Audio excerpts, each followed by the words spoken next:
નમસ્તે વિદ્યાર્થી મિત્રો, ડિજિટલ વિદ્યાલય યુટ્યુબ ચેનલમાં તમારું સ્વાગત છે. વિદ્યાર્થી મિત્રો, આજના વિડીયોમાં આપણે વાત કરવાની છે કે ગુજરાત માધ્યમિક અને ઉચ્ચતર માધ્યમિક શિક્ષણ બોર્ડ ગાંધીનગર દ્વારા તમારી ધોરણ 9ની જે એકમ કસોટી ચાલી રહી છે એમાં પ્રશ્ન બેંક 1 છે, વિષય તમારો ગણિત જે છે એની આપણે આજે વાત કરવાના છીએ. તો એના માટે અંત સુધી વિડીયો જોતા રહેજો અને ચેનલમાં તમે નવા હોવ અને ચેનલને સબસ્ક્રાઇબ ન કરી હોય તો અત્યારે જ આપણી ચેનલ છે એને સબસ્ક્રાઇબ કરી નાખો અને બાજુમાં જે બેલ આઇકન છે એ દબાવી દો, જેથી કરીને જેવો પણ તમારા ધોરણનો વિડીયો આવે તરત તમારા સુધી પહોંચી જાય. તો તમારી એકમ કસોટી પહેલી જે છે એમાં ગણિત વિષયમાં કયા કયા ચેપ્ટર છે, તો કે પહેલું સંખ્યા પદ્ધતિ અને બહુપદી, આ બે ચેપ્ટર તમારા જે છે એ આ એકમ કસોટીમાં છે. ચાલો આપણે જોઈએ. હવે પ્રશ્નો તમને આપેલા છે બધા. એમાં સેક્શન એ તમારો જે છે એમાંથી 1 ગુણના ટોટલ તમારે 2 પ્રશ્નો છે. વિધાન ખરા છે કે ખોટા એ જણાવવાનું છે. અંડરરૂટ 225 અસમય સંખ્યા છે, તો 225નું પહેલાં તો વર્ગમૂળ નીકળે કે ન નીકળે, તો કે હા 15 15 225 થાય. તો હવે અસમય છે કે નથી તમને ખબર પડી ગઈ હોવી જોઈએ, બરાબર. બીજું છે કે સમય સંખ્યાની દશાંશ અભિવ્યક્તિ હંમેશા શાંત હોય છે. આપણે આ ચેપ્ટરના વિડીયો મૂક્યા એમાં તમે સ્વાધ્યાયનું સોલ્યુશન છે જોશો તમને ખ્યાલ આવી જશે કે ભાઈ અભિવ્યક્તિ શાંત છે કે નથી. પાઈ -3 અસમય સંખ્યા છે, તો પાઈ છે એ સમય છે કે અસમય છે એ સંખ્યા એ તમને ખ્યાલ છે, બરાબર. પાઈ છે એ કેવી સંખ્યા છે? અસમય સંખ્યા છે, બરાબર. પછી દરેક પ્રાકૃતિક સંખ્યા એ પૂર્ણ સંખ્યા છે, તો પ્રાકૃતિક સંખ્યાની શરૂઆત 1 થી લઈ અને અનંત સુધી, અને બધી એમાં કેવી સંખ્યા આવે? ધન સંખ્યા આવે. અને પૂર્ણ સંખ્યાની શરૂઆત થાય 0 થી લઈ અને 1 2 બધી ધન સંખ્યા આવે. તો વિધાન કેવું છે? સાચું છે, બરાબર. પછી 1 અને 2ની વચ્ચે અસંખ્ય સમય સંખ્યા આવેલી છે, તો વિધાન કેવું છે? સાચું છે, બરાબર. ચાલો ત્યારબાદ છે કે નીચે આપેલા વિધાનો સાચા બને તેમ કોષમાં આપેલ જવાબમાંથી યોગ્ય જવાબ પસંદ કરી અને ખાલી જગ્યા પૂરવાની છે. 9ની 3/2 બરાબર શું થાય? 3 થાય, પછી 9 થાય કે 27 થાય? હવે 9 જે છે એની શું કરી છે? 3/2 ઘાત કરી છે. ચાલો તો આનો આન્સર છે, તમે સંખ્યા શોધો એના દાખલા તમને આપેલા છે, કિંમત શોધો એમાં તમે કરશો એટલે તમને આરામથી એનો ખ્યાલ છે આવી જશે કે આનો જવાબ શું આવશે? 3 આવશે, 9 આવશે કે 27 આવશે, બરાબર. પછી 7√5 એ ખાલી જગ્યા સંખ્યા છે, પ્રાકૃતિક છે, સમય છે કે અસમય છે? 7√5 આવેલા છે, બરાબર. 3/5 ગુણ્યા 2/5. હવે 3/5 ગુણ્યા 2/5. હવે વર્ગમૂળ 5 બેમાં કોમન છે એટલે શું થશે? તો કે 3 દૂને કેટલા થાય? તો કે 6, બરાબર. 3 દૂ કેટલા થાય? 3 દૂ 6. વર્ગમૂળ 5 ગુણ્યા વર્ગમૂળ 5 એટલે 5 આખા થાય, બરાબર. એટલે 6 ગુણ્યા 5, 6 5 30. આન્સર શું આવશે આમાં? 30, બરાબર. સૌથી નાની પ્રાકૃતિક સંખ્યા ખાલી જગ્યા છે 0 1 કે -1? તો કે 1 +1, બરાબર. સૌથી નાની પ્રાકૃતિક સંખ્યાની શરૂઆત જ 1 થી થાય. 81ની 1/2 ઘાત છે. ચાલો 81ની 1/2 ઘાત. ચાલો આ આન્સર તમારે કોમેન્ટમાં કહેવાનો છે શું આવશે, બરાબર. પછી છે નીચેના વિધાનો સાચા બને એ રીતે યોગ્ય વિકલ્પ પસંદ કરો. હવે પેલું એમાં છે કે સમય સંખ્યાનું દશાંશ સ્વરૂપ નીચેનામાંથી કયું હોય? સમય સંખ્યા હોય અનંત આવૃત હોય, શાંત હોય, અનંત અનાવૃત હોય કે A અને B બંને, એટલે કે અનંત આવૃત અને શાંત બંને હોય. ચલો આ આન્સર પણ કોમેન્ટ કરવાનો છે. નીચેનામાંથી કઈ અસમય સંખ્યા છે? અસમય સંખ્યા 0.14, 0.1416, 0.1416 કે 0.40, 400, 4000. તો આન્સર તમને જોતા જ ખબર પડી જાય, બરાબર. 2/3 + 3/3 બરાબર કેટલા થાય? તો √3 આમાં કોમન કાઢી લ્યો, તો અહીંયા શું હોય? તો 2 + 3, 2 ને 3 5, √3. આન્સર તમારો તરત આવી જાય, બરાબર. પછી 64ની 1/6 ઘાત, 64ની 1/6. ચાલો હવે આમાં 64ની 1/6 કરો એટલે કેટલી? તો કે તમે અહીંયા 2ની 6 ઘાત કરો, 2ની કેટલી? 6 ઘાત કરો એટલે કેટલી થાય? તો કે 2 ગુણ્યા 2 ગુણ્યા 2 ગુણ્યા 2 ગુણ્યા 2 ગુણ્યા 2 6 વખત, 3 ને 3 6, 2 દુ 4, 4 દુ 8, 8 દુ 16, 16 દુ 32, દુ 64, બરાબર. એટલે આન્સર શું આવશે? 2. પછી છે વર્ગમૂળ 2નું દશાંશ સ્વરૂપ ખાલી જગ્યા છે. ચાલો આ આન્સર પણ તમારે કોમેન્ટમાં કહેવાનો છે. પછી 5 વર્ગમૂળ જે છે આપેલા છે, બરાબર. 5 છે, 243 છે, એનો આન્સર શું આવે? 3 આવે, 1/3 આવે, -3 આવે કે 3 - 5? આ ક્વેશ્ચન ખાસ તમારે તૈયાર કરવાના છે એકમ કસોટીમાં. આમાંથી જ તમારે પ્રશ્ન પૂછાશે, આની બહાર એક પ્રશ્ન જશે નહીં. એટલે ખાસ આ ક્વેશ્ચન છે બધા તમારે તૈયાર કરી લેવાના છે, એક પણ ક્વેશ્ચન છોડવાનો નથી, બરાબર. ચાલો ત્યારબાદ છે કોઈ પણ 3 પ્રશ્ન આમાંથી પૂછાશે. 2 ગુણના પ્રશ્ન છે કે 2 અને 3 વચ્ચેની 4 સમય સંખ્યા શોધો. 2 અને 3 વચ્ચે ડાયરેક્ટ પણ લખી શકો 2.1, પછી 2.2, 2.3, અથવા તો 4 સમય સંખ્યા છે તો તમે 2 ને 4 વડે ગુણાવી શકો, 2 ગુણ્યા 4 અને 3 ગુણ્યા 4, અંશ અને છેદ બંનેમાં, બરાબર. અંશ અને છેદમાં 4 વડે ગુણાવે તો 8/4 અને બીજી કઈ આવે તો કે 12/4 બરાબર. તો આની વચ્ચે લખી નાખવાની 9/4 10/4 બરાબર. આ સંખ્યા આવી રીતે લખી નાખવાની. 6/7 અને 5/7. હવે અહીંયા 6/7 છે અને 5/7 છે. આ વચ્ચે 4 સમી સંખ્યા. અંશ અને છેદમાં 10 વડે ગુણાવો એટલે 60/70 થાય. અહીંયા 50/70 થાય બરાબર. તો આ બે વચ્ચેની સંખ્યા લખીને 50 અને 60 વચ્ચેની લખી નાખવાની બરાબર. તે પછી 1/5 છેદનું સમયીકરણ કરો. હવે છેદનું સમયીકરણ કરવાનું કીએ એટલે આ અંશ અને છેદમાં એની વિરુદ્ધ સંખ્યા વડે ગુણાવાના -5 વડે. તો -5/5 શું આવશે? -5 આવશે બરાબર. હવે √5 છે, અહીંયા -√5 છે અને નીચે પણ કેવા આવ્યા? 5 માઇનસ આવ્યા બરાબર. તો -√5 -5 ગુણ્યા √5. આ માઇનસ નિશાની ગઈ, √5 ગયા બરાબર. આન્સર તમારો સમીકરણમાં આવી જાય. ચાલો ત્યારબાદ છે 2/2 ઇન્ટુ 2/1/3 સાદુરૂપ આપો. હવે આધાર સરખો હોય તો ઘાતનો સરવાળો થાય એટલે અહીંયા આમ થશે 2/3 વત્તા 1/3. છેદ બંનેનો સરખો છે 3 છે તો 2 અને 1 નો સરવાળો થાય તો અહીંયા શું થશે? 2 છેદ ઉપર અંશમાં 2 ને 1 3/3 એટલે 1 ઘાત એટલે આન્સર આવશે ખાલી 2 બરાબર. પછી 9/1/2 છેદમાં 16 આનું સાદુરૂપ આપવાનું. એવી રીતે 125 -1/3 પછી સમય અને અસમયમાં વર્ગીકૃત કરવાની છે. આમાંથી સમય છે અસમય છે કહેવાનું છે બરાબર. સાવ સરળ છે. 5/7 અને 3/11 વચ્ચેની બે સમય સંખ્યા શોધો. પછી છે સંખ્યા રેખા ઉપર વર્ગમૂળ 3 દર્શાવો. 6√15 ને 2√3 વડે ભાગો. આ 6√15 એને 2√3 તો 2 તેરી 6. અહીંયા 3 વર્ગમૂળ 3 છે ને વર્ગમૂળ 15 છે 3×5 = 15 તો 3/5 બરાબર. ચાલો સેક્શન સી જોઈએ. સેક્શન સીમાં તમારે શું છે તો કે 3 માર્કનો પ્રશ્ન છે. કોઈ પણ એક પ્રશ્ન આમાંથી હશે કે વર્ગમૂળ 5 સુધીના વર્ગમૂળ કુંતલની રચના કરો. 0.77 પી પૂર્ણાંક ક્યુ શૂન્ય પૂર્ણાંક હોય પીના છેદમાં ક્યુ સ્વરૂપમાં દર્શાવવાનું છે એટલે એક્સ બરાબર ધારી લેવાનું તમારે બરાબર. એક્સ બરાબર ધારો કે એક્સ બરાબર આ સંખ્યા ધારી લેવાની 0.7777 છે ધારી લેવાની. પછી બે બાજુ 10 વડે ગુણાવી દેવાના એટલે અહીંયા થશે 10x અહીંયા થશે 7.777. પછી હવે શું થશે તો કે 7 અહીંયા 10x તો છે જ. હવે અહીંયા 7.7 છે એટલે 0.777 વત્તા 7 થાય એને આ બાજુ લઈ લેવાનું બાદબાકી કરી નાખવાની એટલે તમારો આન્સર છે તમને મળી જાય. પછી 0.123 ને જ્યાં પી અને ક્યુ પૂર્ણાંક છે ક્યુ ઇઝ નોટ ઇક્વલ ટુ 0 છે પીના છેદમાં ક્યુ સ્વરૂપમાં દર્શાવવાનું. વર્ગમૂળ 3 વત્તા વર્ગમૂળ 2 છેદમાં વર્ગમૂળ 3 માઇનસ વર્ગમૂળ 2 છેદનું સમીકરણ કરો. આમાં પણ છેદનું સમીકરણ જો છેદમાં અહીંયા શું છે વર્ગમૂળ 3 માઇનસ વર્ગમૂળ 2 છે તો આપણે એને વર્ગમૂળ 3 વત્તા વર્ગમૂળ 2 અંશ અને છેદ બંનેમાં ગુણાવવાની બરાબર. પછી આ બધાનો ગુણાકાર કરીએ એટલે આન્સર તમને મળી જાય. બે એવી રીતે જ કરવાના છે બરાબર. ચાલો સેક્શન ડી ની વાત કરીએ. કોઈ પણ એક પ્રશ્ન પસંદ કરવાનો છે ગણતરી પ્રમાણે. 4 ગુણનો પ્રશ્ન છે આ તમારે આમાંથી પૂછાશે. સેમ આગળ તો એ જ છે કે જો વર્ગમૂળ 3 વત્તા વર્ગમૂળ 2 છેદમાં વર્ગમૂળ 3 માઇનસ વર્ગમૂળ 2 બરાબર a પ્લસ b વર્ગમૂળ 2 હોય તો a અને b ની કિંમત શોધવાની છે. a અને b ની કિંમત શોધવાની છે. પછી સંખ્યા રેખા પર વર્ગમૂળ 13 દર્શાવવાનું સાદુરૂપ આપવાનું છે આ બંનેનું. અહીંયા જો અહીંયા a પ્લસ b અને a માઇનસ b હોય તો શું થાય a વર્ગ માઇનસ b વર્ગ.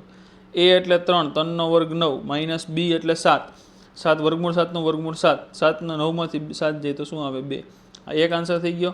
પછી બીજું છે વર્ગમૂળ 2 વત્તા વર્ગમૂળ 5નો વર્ગ એટલે અહીંયા થશે આના જેવું a વત્તા b નો વર્ગ એટલે શું થશે a વર્ગ વત્તા 2ab વત્તા b વર્ગ. a વર્ગ એટલે 2 વર્ગમૂળનો 2 2 a એટલે b 5 2 ને 10 b વર્ગ એટલે 5 તો 5 ને 2 7 વત્તા 2 વર્ગમૂળ 10 અહીંયા આન્સર મળી ગયો. આ રીતે સિમ્પલ ગણતરી કરીને કોઈ પણ દાખલા તમે કરી શકો છો. સેમ એ રીતે સાદુરૂપનું આપી દો આની કિંમત આવી રીતે શોધી લ્યો બરાબર. સાવ સરળ દાખલા છે. પછી પ્રશ્ન 2 છે. પ્રશ્ન 1 પૂરો થયો. પ્રશ્ન 2 એમાં સેક્શન એ જોઈએ કે વિધાનો ખરા ખોટા સેમોમાં હતા એમ જ આગળ હતા એ સેક્શનમાં એ જ કે 7x વર્ગ માઇનસ 3x પ્લસ 5માં એક્સનો સહગુણક 3 છે. વિધાન ખરું છે કે ખોટું? એક્સનો સહગુણક શું છે 3 તો એક્સનો સહગુણક -3 છે ખાલી 3 નથી. વિધાન કેવું છે ખોટું બરાબર, બહુપદી ચેપ્ટર તમારો છે એનો. એક્સ પ્લસ એક એ આ પી ઓફ એક્સ બહુપદી આપેલી છે એક્સ ઘન માઇનસ 23 એક્સ વર્ગ પ્લસ 142 એક્સ માઇનસ 120નો એક અવયવ છે એક્સ પ્લસ એક. તો અહીંયા એક્સ બરાબર -1 કિંમત મૂકો તો -1નો ઘન પછી એટલે શું થાય -1 થાય, પછી -1નો વર્ગ એટલે માઇનસ અહીંયા 23 પ્લસ 142 અને માઇનસ થઈ જશે અને -120. બરાબર, અહીંયા સંખ્યા આ રીતે થશે. એનો અવયવ હોય તો એ કિંમત મૂકો, જવાબ 0 આવે. -1 એક્સ બરાબર એક્સ પ્લસ 1 છે એના બરાબર 0 ધારી લો એટલે એક્સ બરાબર શું આવે -1. બરાબર, તો -1 છે કિંમત મૂકી એક્સની જગ્યાએ, અહીંયા -1નો ઘન એટલે -1, અહીંયા -1નો વર્ગ એટલે +1 થઈ જાય એટલે માઇનસ અહીંયા 23 રહેશે, 142 કેવા થઈ જશે -142 થશે ને -120. બરાબર, ચાલો હવે આ બધાની બાદબાકી કરો અને જવાબ જુઓ તમને આવી જાય છે કે નથી આવતો. તો 0 હોય તો હોય, નહીંતર વિધાન કેવું થાય ખોટું. શૂન્ય સિવાયની અચળ બહુપદીની ઘાત શૂન્ય હોય. શૂન્ય સિવાયની અચળ બહુપદી હોય એની ઘાત કેવી હોય? શૂન્ય હોય. જો બહુપદીની ઘાત શૂન્ય હોય તો તેને શૂન્ય બહુપદી કહેવાય. દરેક સુરેખ બહુપદીની એક અને માત્ર એક જ શૂન્ય હોય છે. વિધાન સાચું ખોટું ખાસ આ કોમેન્ટમાં જણાવજો. બરાબર, 30 + 3x સુરેખ બહુપદી છે, સાચું વિધાન છે. પી ઓફ એક્સ બરાબર 3x નો વર્ગ - 2x નો ઘન પ્લસ 6x + 5ની ઘાત 2 છે. ઘાત સૌથી મોટી કોની છે? તો કે ઘન. ઘાત કેટલી થાય? 3 થાય, 2 થાય નહીં. વિધાન કેવું છે? ખોટું. બરાબર, ચાલો ત્યારબાદ છે કે ભાઈ નીચે આપેલા વિધાનો સાચા બને તેમ કૌંસમાં જવાબમાંથી યોગ્ય જવાબ પસંદ કરો. 5x નો વર્ગ - 8x + x ઘન + 9 માં બહુપદીની ઘાત કેટલી છે? તો કે સૌથી મોટી ઘાત 3 છે, તો 3 આન્સર આવશે. પછી પી ઓફ એક્સ બરાબર x5 + 8x નો ઘન - 3x નો વર્ગ + 4x - 12 માં x4 ઘાતનો સહગુણક જણાવો. x4 ઘાત છે નહીં, ન હોય તો શું થાય? 0 × x4 ઘાત એટલે 0 સહગુણક આવશે એનો. બરાબર, ત્યારબાદ ત્રીજું છે પી ઓફ એક્સ બરાબર 6t + √2 બહુપદીની ઘાત ખાલી જગ્યા છે. બહુપદીની ઘાત કેટલી છે? તો કે 1. કેટલી છે? 1. બરાબર, પી ઓફ એક્સ બરાબર 5x + 2 નું શૂન્ય ખાલી જગ્યા છે. 5x + 2 તો x બરાબર શું થશે? -2/5 આન્સર આવશે. બરાબર, પછી 5x નો વર્ગ + 3x + 2 માં x વર્ગનો સહગુણક, x વર્ગનો સહગુણક થશે 5. આની અરે 5 છે એટલે 5 થશે. બરાબર, ચાલો વિકલ્પ આપણે ઓપ્શન આપેલા છે એ પ્રમાણે કરવાનું છે. a ઘન - 1 ના અવયવો ક્યાં ક્યાં છે? a - 1 a + 1 a1 a - 1 કૌંસમાં a વર્ગ + a + -1. ચાલો આ આન્સર તમે કરી ગણતરી કેલ્ક્યુલેશન કરીને કોમેન્ટ કરવાનો છે આનો આન્સર શું આવશે. બરાબર, નીચે આપેલ અભિવ્યક્તિઓ પૈકી કઈ એક ચલ બહુપદી છે? ચલ બહુપદી કઈ છે કહેવાનું છે. નીચેનામાંથી કઈ બહુપદી ત્રિઘાત બહુપદી છે? ત્રિઘાત એટલે જેની 3 ઘાત હોય. 3 ઘાત વાળું એક જ છે 7x નો ઘન. બરાબર, પછી 5 નો ઘન - 2 ની 3 ઘાત - 3 ની 3 ઘાત એની કિંમત ખાલી જગ્યા છે શું થાય? 5 ની 3 ઘાત 5 5 5 5 5 25 25 50 125 માઇનસ 2 ની 3 ઘાત 2 દુ 4 4 દુ 8 અને માઇનસ 3 તેરી 9 9 તેરી 27.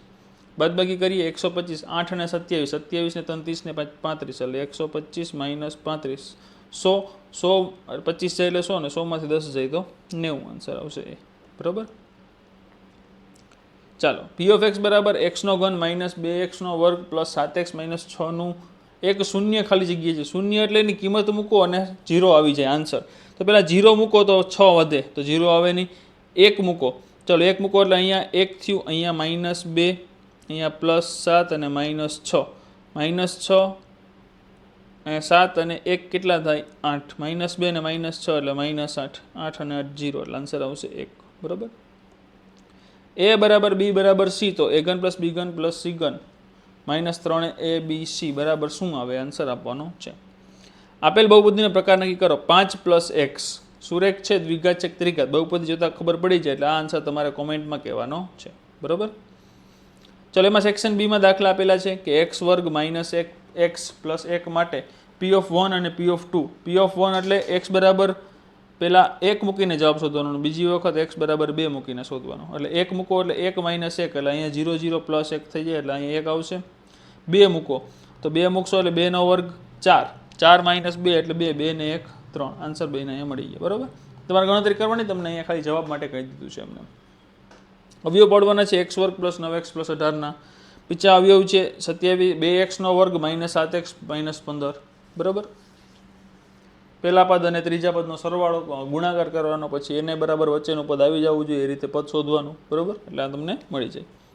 ગુણાકાર કર્યા સિવાય 101 ગુણ્યા 102 વૃક્ષ અવયવની રીતે કોઈ પણ રીતે તમે આ દાખલો છે કરી શકો છો. પછી 103 ની 3 ઘાતનો યોગ્ય નિત્યસમનો ઉપયોગ કરીને કિંમત શોધો, એટલે કે 100 + 3 એની 3 ઘાત છે, બરાબર. આ રીતે આન્સર શોધી લો. પછી જો x + 1 એ 9x નો ઘન + x² - 2x + 4a - 9 અવયવ હોય તો એની કિંમત શોધવાની છે. એ બરાબર શું થાય કિંમત? x + 1 છે એટલે x બરાબર -1 મૂકી અને કિંમત શોધવાની છે. એનો જે અવયવ હોય એટલે અહીંયા શું થઈ જશે? 9x નો ઘન આ બરાબર આના બરાબર 0 મૂકી દેવાનો અને x બરાબર -1 મૂકી દો એટલે આન્સર તમને મળી જાય. પછી 7મું છે 23 ઘાતવાળી દ્વિપદી અને 99 ઘાતવાળી એકપદીનું એક ઉદાહરણ આપો. 23 ઘાતવાળી દ્વિપદી, 2 પદવાળી અને એક પદીવાળું 99 ઘાતવાળી, એનું ઉદાહરણ આપવાનું છે. સાવ સિમ્પલ છે, બરાબર.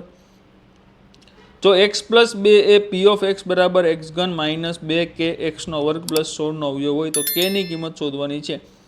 x + 2 બરાબર 0 એટલે x બરાબર -2, x બરાબર -2 મૂકી અને કિંમત આની શોધવાની. બહુપદી p(y) બરાબર 4y² + 20y + 25 માટે p(-1) ને p(0) શોધો. એટલે એકવાર y બરાબર -1 મૂકીને કિંમત શોધવાની, બીજી વાર y બરાબર 0 મૂકીને શોધવાની, બરાબર. પછી વિસ્તરણ કરવાનું છે. 4a - b + 2c², a + b + c ના વર્ગનું સૂત્ર આવડે એટલે આન્સર તમને આવડી જાય. સેક્શન સી છે, કોઈ પણ એક પ્રશ્ન આમાંથી પૂછાશે, 3 માર્કમાં પૂછાશે. અવયવ પાડવાવાળા પ્રશ્ન ખાસ હશે. x + y + z 0 હોય તો સાબિતીવાળો આ દાખલો છે. મોસ્ટ ટાઈમ છે આ દાખલો છે, એક્ઝામમાં પણ પૂછાઈ શકે તેવો દાખલો છે. તમારે 6a² + 7a - 3 લંબચોરસનું ક્ષેત્રફળ હોય તો લંબચોરસની લંબાઈ અને પહોળાઈ શોધવાની છે, બરાબર. લંબાઈ ગુણ્યા પહોળાઈ. સાદુરૂપ આપવાનું છે 2x - 5y ની 3 ઘાત અને 2x + 5y ની 3 ઘાતનું, બરાબર. ચાલો, ક્લિયર. ચાલો, તો આ રીતનું તમારે છે એ ગણિતનું પેપર આમાંથી જશે અને બહારનું નહીં હોય. મોસ્ટ ઓફ સોલ્યુશન આપણે જોઈ ગયા છે. થોડું ઘણું છે તમારે ખાસ જાતે કરી લેવાનું છે. ન સમજાતું હોય, ન આવડતું હોય તો ખાસ કોમેન્ટ બોક્સમાં જણાવી દેજો. અને તમારે આ સોલ્યુશન છે, આ PDF આની જોતી હોય ક્વેશ્ચનની તમારે, તો આપણી જે વેબસાઇટ છે www.digitalvidyalay.in આ વેબસાઇટ ઉપરથી તમને આની PDF છે એ પણ મળી જશે, ત્યાંથી તમે ડાઉનલોડ કરી શકશો, બરાબર. અને ખાસ મિત્રો, બીજા વિડીયો માટે આપણી ચેનલ સાથે જોડાઈ જાઓ. ચેનલમાં તમે નવા હોવ અને હજી સુધી ચેનલને સબસ્ક્રાઇબ ન કરી હોય તો અત્યારે જ આપણી ચેનલ છે એને સબસ્ક્રાઇબ કરી નાખો અને બાજુમાં જે બેલ આઇકન છે એ દબાવી દો, જેથી કરીને જેવો પણ તમારા ધોરણનો કોઈ વિડીયો આવે તરત તમારા સુધી પહોંચી જાય. અને વિડીયોને મેક્સિમમ તમારા બધા મિત્રો સુધી શેર પણ કરી દેજો, જેથી એને પણ સંપૂર્ણ સોલ્યુશન છે મળી જાય. ચાલો મિત્રો, મળીએ આપણે નવા વિડીયોમાં. ત્યાં સુધી આવજો મિત્રો. જય હિન્દ, જય ભારત.